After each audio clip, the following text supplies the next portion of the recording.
Kisah Inspirasi Iman. Tanggal 2 April, Santo Fransiskus dari Paola. Umat Katolik akan memperingati Santo Fransiskus dari Paola pada tanggal 2 April. Santo ini mendirikan sebuah ordo religius di usia muda, dan berusaha menghidupkan kembali praktik para biarawan paling awal selama periode korupsi di gereja. Fransiskus lahir di wilayah Calabria, Italia Selatan, pada tahun 1416. Orang tuanya, yang sangat setia kepada Santo Fransiskus dari Assisi, menamai putra mereka dengan namanya.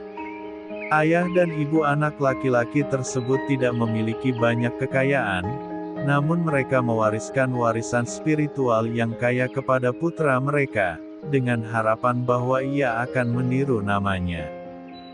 Fransiskus muda menunjukkan tanda-tanda kehidupan spiritual yang luar biasa, mengikuti jejak orang tuanya dalam menerima kemiskinan sebagai jalan menuju kekudusan. Ketika ayahnya menempatkan dia dalam perawatan sekelompok biarawan Fransiskan untuk dididik pada usia 13 tahun, Fransiskus membuat keputusan pribadi untuk hidup secara ketat sesuai dengan aturan ordo keagamaan mereka. Setelah setahun bersama para biarawan, Fransiskus bergabung kembali dengan orang tuanya saat mereka melakukan ziarah ke Assisi, Roma, dan gereja Fransiskan bersejarah yang dikenal sebagai Portiuncula. Ketika keluarga tersebut kembali ke kampung halaman mereka di Paola, Fransiskus, pada usia 15 tahun, meminta izin orang tuanya untuk hidup sebagai seorang pertapa. Seperti yang dilakukan oleh para bapak gurun pasir paling awal seperti Santo Antonius dari Mesir. Biarawan muda itu tidur di sebuah gua, dan memakan apa yang dapat ia kumpulkan di alam liar, serta sesekali memberikan persembahan makanan dari teman-temannya di kota. Dalam waktu 4 tahun, 2 rekannya telah bergabung dengannya, dan penduduk kota membantu membangun 3 sel individu untuk para pertapa, serta sebuah kapel tempat seorang imam akan mempersembahkan misa. Dengan persetujuan uskup agung setempat, kelompok kecil ini terus berkembang menjadi ordo religius yang lebih besar, tanpa mengkompromikan desakan pendiri muda tersebut terhadap kondisi kehidupan yang penuh pertobatan dan primitif. Mereka pertama kali dikenal sebagai pertapa Santo Fransiskus dari Assisi, namun kemudian berganti nama menjadi Minimi, atau Minims, yang berarti yang terkecil, dan menandakan komitmen mereka terhadap kerendahan hati.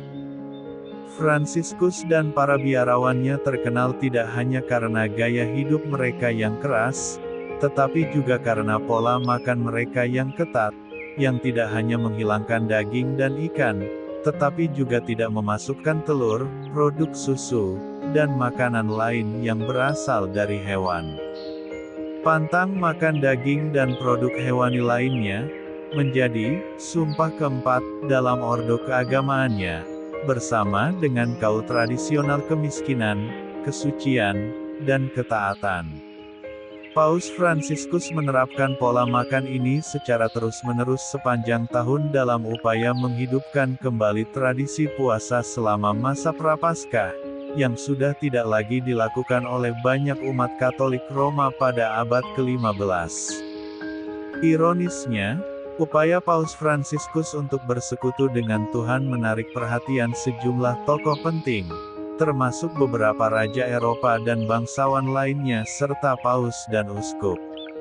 Beberapa dari orang-orang ini menganggap Fransiskus sebagai pemimpin spiritual di zaman yang korup, sementara yang lain mungkin lebih tertarik pada karunia bernubuat dan penyembuhan ajaib yang dimilikinya. Fransiskus melakukan perjalanan ke Prancis atas permintaan Paus Sixtus keempat, membawa serta keponakannya Nicholas, yang telah ia bangkitkan dari kematian.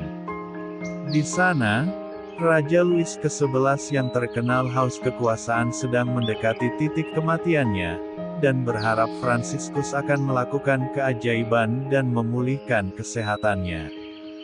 Fransiskus mengatakan kepada raja secara belak-belakan bahwa ia tidak perlu takut akan akhir hidupnya di dunia, melainkan kehilangan kehidupan kekal.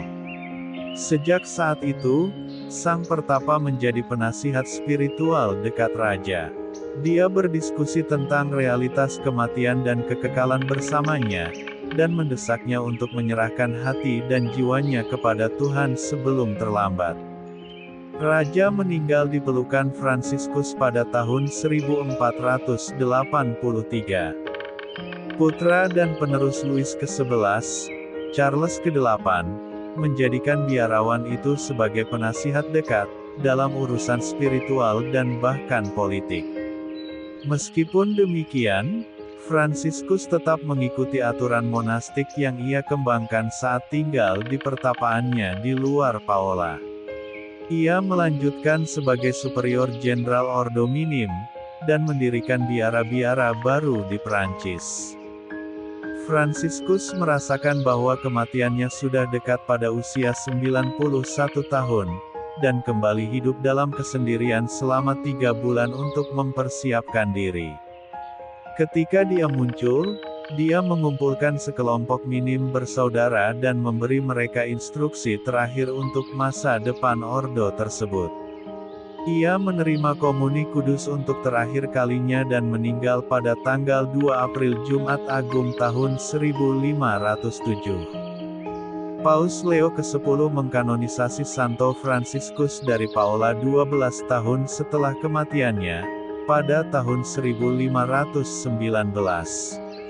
Meskipun Ordo Minim kehilangan banyak biaranya pada abad ke-18 selama Revolusi Perancis, Ordo Minim tetap ada, terutama di Italia. Santo Fransiskus dari Paola, doakanlah kami. MAP TV Channel.